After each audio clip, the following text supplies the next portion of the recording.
আসসালামু আলাইকুম। আমরা গোপালগঞ্জ পলিটেকনিক ইনস্টিটিউটের সকল শিক্ষার্থী আজকে এখানে উপস্থিত হয়েছি। পলিটেকনিক শিক্ষার্থীদের যৌক্তিক 6 দফা দাবি, সেই দাবিতে আমাদের সকল পলিটেকনিক সম্মিলিত একটি কমিটি গঠন করা হয়েছে, কারিগরি ছাত্র আন্দোলন বাংলাদেশ। এখানে সরকারি বেসরকারি সকল পলিটেকনিক যুক্ত আছে।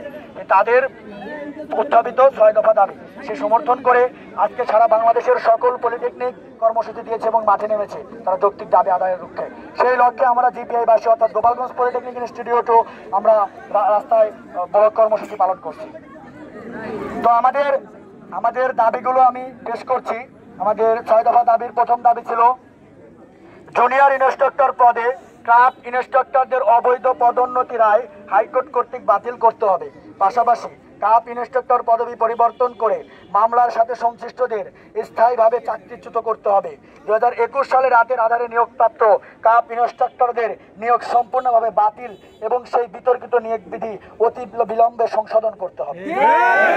2 নম্বর দাবি ডিপ্লোমা ইন ইঞ্জিনিয়ারিং কোর্সে যে কোনো বয়সে ভর্তির সুযোগ বাতিল সহ উন্নত বিশ্বের আদলে 4 বছর মেয়াদী মানসম্মত কারিকুলাম নিশ্চিত করে একাডেমিক কার্যক্রম পরবর্তী প্রভিজন থেকে পর্যায়ক্রমিকভাবে সম্পূর্ণ ইংরেজি মাধ্যমে চালু করতে হবে।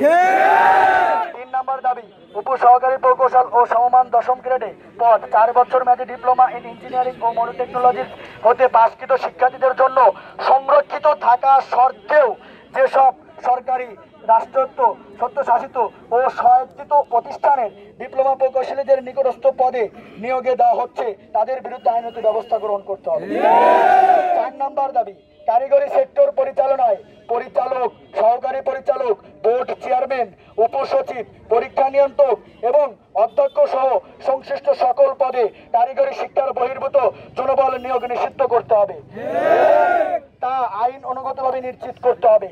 এই পদগুলোতে অতি বিলম্বে কারিগরি শিক্ষার শিক্ষিত জনবল নিয়োগ এবং সকল শূন্য পদে দক্ষ শিক্ষক ও ল্যাব সহকারী নিয়োগের বিজ্ঞপ্তি প্রকাশ করতে হবে।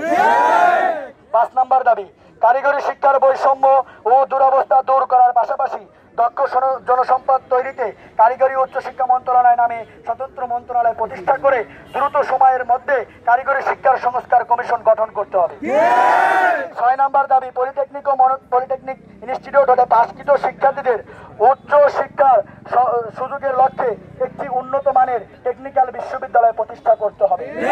পাশাপাশি নির্মাণাধীন 4টি ইঞ্জিনিয়ারিং কলেজ নড়াইল, নাটোর, খাগড়াছড়ি, ঠাকুরগাঁও এই কলেজগুলোতে পলিটেকনিক ও মনোপলিটেকনিক হতে পাশকৃত শিক্ষার্থীদের জন্য অস্থায়ী ক্যাম্পাস ও ডুয়েটের আওতাভুক্ত একাডেমিক কার্যক্রম পরিচালনার মাধ্যমে আগামী সেশন থেকে শতভাগ সিটে ভর্তির সুযোগ নিশ্চিত করতে হবে।